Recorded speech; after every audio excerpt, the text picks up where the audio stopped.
Mood સારો રાખજો કેમ કે આજે હું તમને મૂડ ભણાવવાનો છું. This is Sandeep and you are watching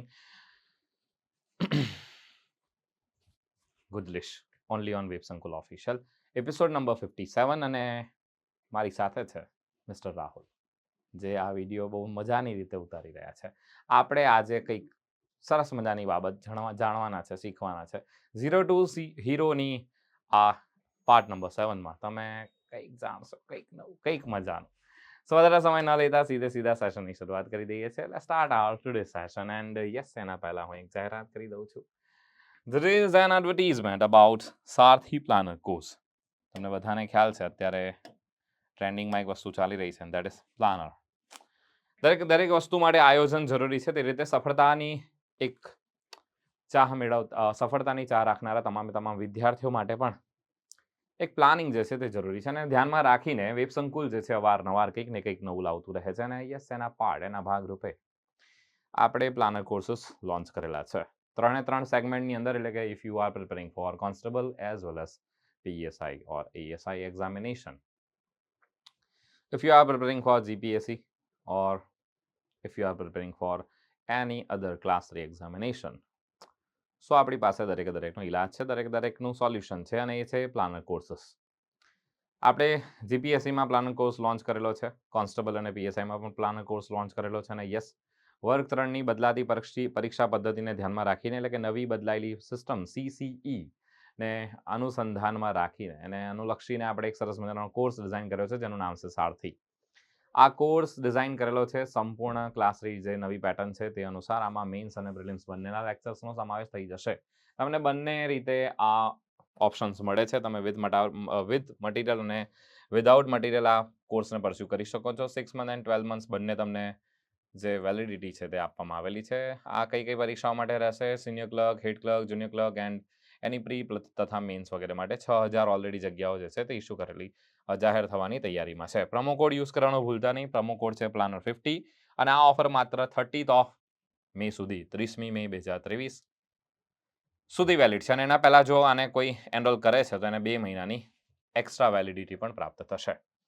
આજે આપણે ભણવાના છે ગુજલિશનો એપિસોડ નંબર 57 અને એ છે મૂડ વિશે. સર, અમે એક આ ટોપિક ભણતા હોઈએ છીએ, એક ટોપિક જાણતા હોઈએ છીએ. અમે બધી જગ્યાએ જોયું છે, સાંભળ્યું છે કે મૂડ નામનો ટોપિક ભણાવો સાહેબ. ઘણાની કમેન્ટ પણ હતી કે સર મૂડ ભણાવો ને મૂડ.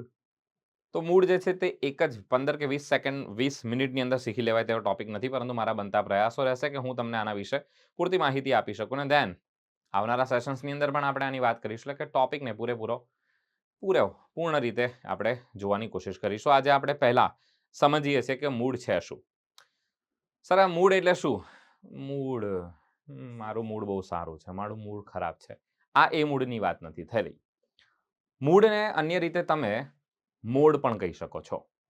તમે એને મોડ પણ કહી શકો છો. આ જે બોલનાર વ્યક્તિ છે, સ્પીકર છે, એનું એટીટ્યુડ, એનું વલણ દર્શાવે છે.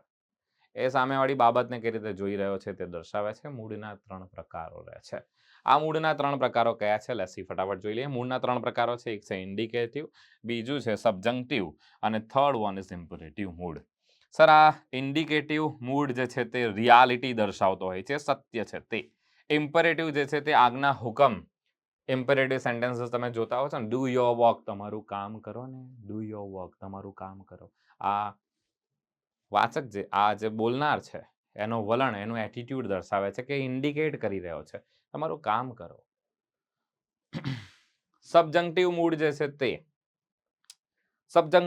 જે છે તે પરીક્ષાઓમાં ઘણી વખત પૂછાતા હોય છે અને સબજંક્ટિવ મૂડના પણ ફર્ધર પણ એને ક્લાસિફાઈ કરી શકાય છે. આગળ પણ એના વધુ પ્રકારો પડતા હોય છે. બધાની માહિતી આજના સેશનમાં હું સંદીપ તમારી સાથે શેર કરવાનો છું. લેટ્સ સી, આગળ જોઈએ. બેઝિક ઇન્ફોર્મેશન સાથે હંમેશા આપણે લેક્ચરની શરૂઆત કરતા હોઈએ છીએ, એટલે કે પહેલા આપણે સમજી લઈએ અને E.G એટલે કે એક્ઝામ્પલી ગ્રેશિયા કહેવાય છે ગુજરાતીમાં, દાખલા તરીકે જેને આપણે કહેતા હોઈએ છીએ. પહેલા 2 સ્ટેટમેન્ટ તમને આપેલા છે અને 2 સ્ટેટમેન્ટ છે ઇન્ડિકેટિવ મૂડના. સર, આ ઇન્ડિકેટિવ મૂડ શું છે, કેવી રીતે છે, આને ઇન્ડિકેટિવ મૂડ કઈ રીતે કહી શકાય છે, આવો જાણીએ. સમજી લો કે કોઈ પર્સન છે અને એ કંઈક બોલી રહ્યો છે, એવું કહી રહ્યો છે. ધે હેવ અ હાઉસ, તેઓ પાસે એક ઘર છે. બીજું એક સ્ટેટમેન્ટ હું બોલી રહ્યો છું, they had a house. In short, પહેલા વાક્યમાં મેં હેવ માલિકી દર્શાવતો જે ક્રિયાપદ છે તે, અને પછી એનું પાસ્ટ ફોર્મ યુઝ કર્યું છે જે છે હેડ. તેઓ પાસે એક ઘર હતું, તેઓ પાસે એક ઘર છે. સર, તેઓ પાસે એક ઘર હતું અને છે, આ બંને સ્ટેટમેન્ટની અંદર એક જ વસ્તુ તમે બદલો છો ને, ધેટ ઇઝ વર્બ. એટલે કહેવાતું હોય છે કે મૂળ નામનો જે ટોપિક છે ને બીજા કશા સાથે નહીં પરંતુ વર્બ સાથે લેવા દેવા છે, અને વર્બમાં પણ વર્બ ફોર્મ સાથે લેવા દેવા છે. એને કાળ વગેરે સાથે લેવા દેવા નથી અને વર્બ ફોર્મ સાથે લેવા દેવા છે. આપણે જાણતા હોઈએ છીએ કે જ્યારે જ્યારે વર્બ ફોર્મ્સની વાત આવશે ત્યારે તમે V1 થી માંડીને તમારા મગજમાં V1 થી માંડીને V5 આવતા હોય છે. શું આ સમય દર્શાવતા હોય છે? ના, આ સમય નથી દર્શાવતા, આ એક્શન દર્શાવે છે. પરંતુ એ તો જ્યારે તમે ટેન્સ ભણતા હો ત્યારે, પરંતુ મૂળ ભણતા હો ત્યારે, જ્યારે પણ તમે મૂળ ભણી રહ્યા છો ત્યારે તમારે ધ્યાનમાં રાખવાનું છે કે દરેકે દરેક વર્બ જે છે તે મૂળ દર્શાવતો હોય છે. પહેલા બે સ્ટેટમેન્ટ તમે જોઈ રહ્યા છો તે હકીકત રજૂ કરી રહ્યા છે, એટલે કે તમને ફેક્ચ્યુઅલ ઇન્ફોર્મેશન આપે છે, ફેક્ટ દર્શાવી રહ્યા છે.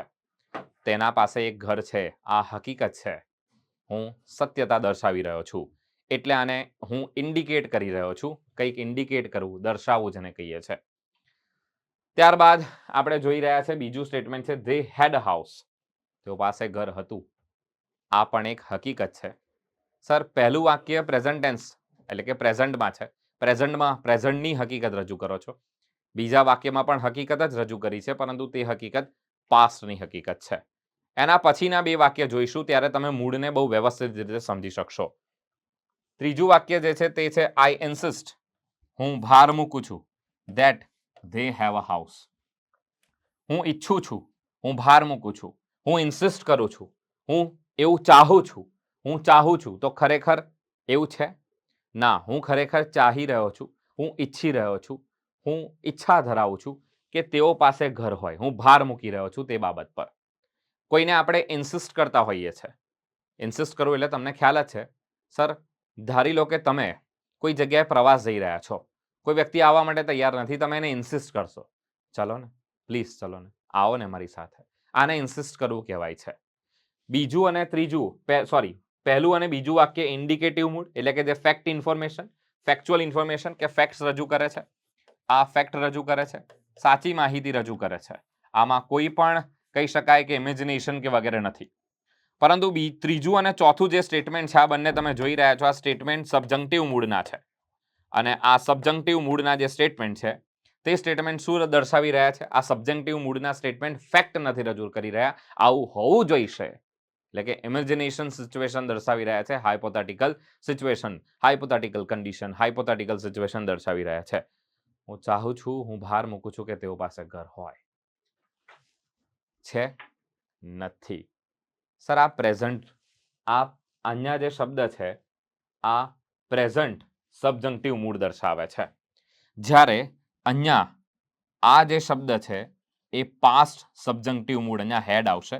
આઈ ઇન્સિસ્ટ ધેટ, હું ઈચ્છા રાખું છું, that they had a house, તેઓ પાસે ઘર, હું ઈચ્છા રાખું છું.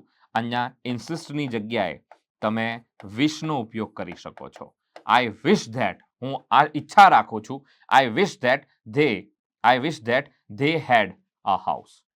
ફરીથી અહીંયા લખીએ, વધારે ખ્યાલ આવશે. I wish that they had a house. હું ઈચ્છા રાખું છું કે તેઓ પાસે ઘર હોત. શું છે? નથી. અહીંયા હેડ જે છે તે વર્બ છે અને આ શું દર્શાવી રહ્યો છે? સર, આ મૂડ દર્શાવી રહ્યો છે. આ કયો મૂડ દર્શાવે છે? આ સબજંક્ટિવ મૂડ દર્શાવી રહ્યો છે. ચલો સમજીએ આગળ. તો સર, આ જે પહેલા બે વાક્યો છે તે ફેક્ટ, રિયાલિટી દર્શાવે છે, જ્યારે બીજા બે વાક્યો આ જે છે તે ઇમેજિનેશન દર્શાવે છે, અને એટલે એને સબજંક્ટિવ મૂડ કહેતા હોઈએ છે. વધારે સમજીએ. સબજંક્ટિવ મૂડ જે છે એના બે પ્રકાર રહેશે. આ સાચો સ્પેલિંગ લખેલો છે.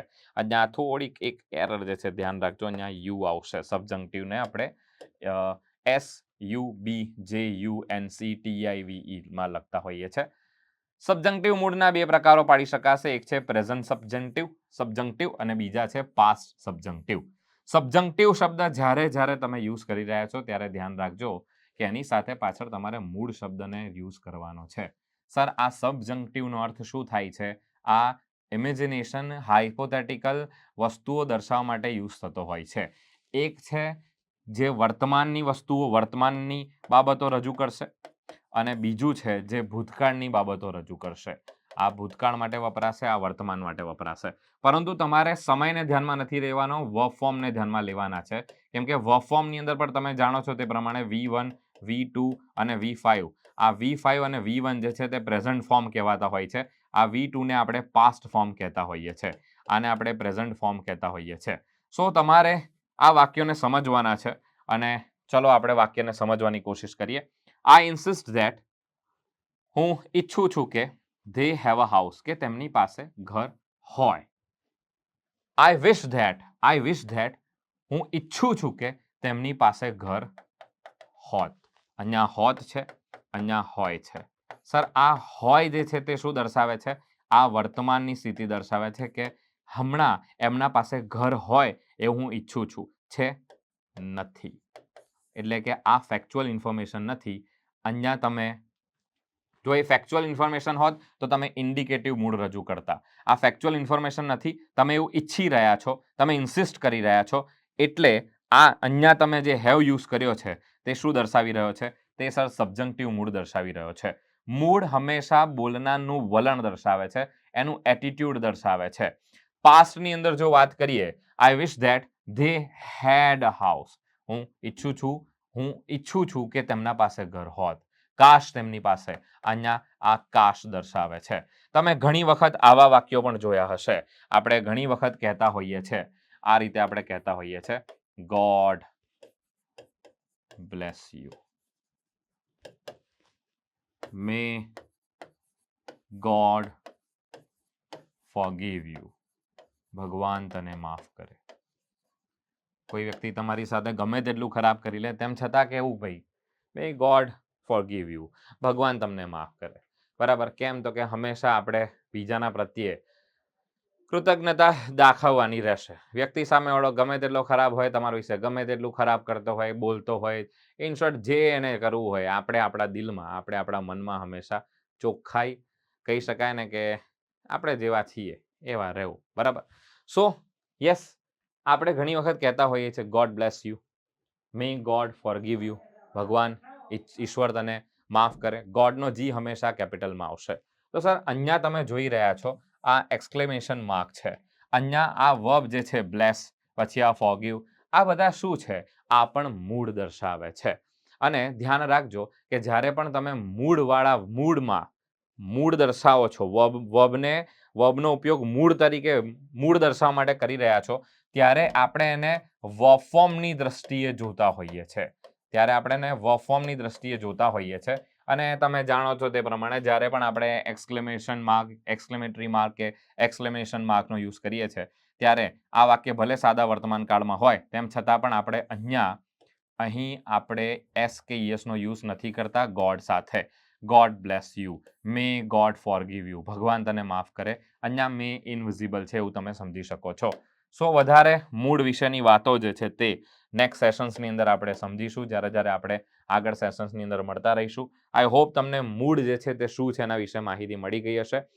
3 પ્રકારના મૂડ હોય છે, મેં તમને જેમ કીધું છે તેમ. ઇમ્પેરેટિવ મૂડ જે આજ્ઞા વગેરે દર્શાવશે, હુકમ, આજ્ઞા વગેરે વિનંતી માટે યુઝ થતું હોય છે. ફરીથી કહી દઉં છું, મૂડ થોડોક એને વર્બ ફોર્મથી અલગ જઈને જોજો. એ છે વર્બની ફેમિલીનો જ, પરંતુ તમારે એને કાર્ડ કે વગેરે સાથે સરખાવવાનો નથી. મૂડ આખો ડિફરન્ટ પોઈન્ટ હોય છે. સર આ મૂડ જે છે તે કેવી રીતે પૂછાય છે એ બધી વાતો આવનારા સેશન્સની અંદર કરીશ. આઈ હોપ તમને આ સેશન જે છે તે ઘણો જ ગમ્યો હશે. અને જો તમને આ સેશન ગમ્યો છે તો આ સેશનને લાઈક કરી દેજો. આ ચેનલને તમે સબસ્ક્રાઇબ નથી કરી, ડુ સબસ્ક્રાઇબ ધીસ ચેનલ. અને યસ, હું સંદીપ હવે રજા લઉં છું. સાથે આ રીતે જોડાયેલા રહેજો. મળીશું આવતીકાલે 10 વાગે રેગ્યુલર જેમ મળતા હોઈએ છીએ. ત્યાં સુધી મને રજા આપશો. જય હિન્દ, જય ભારત.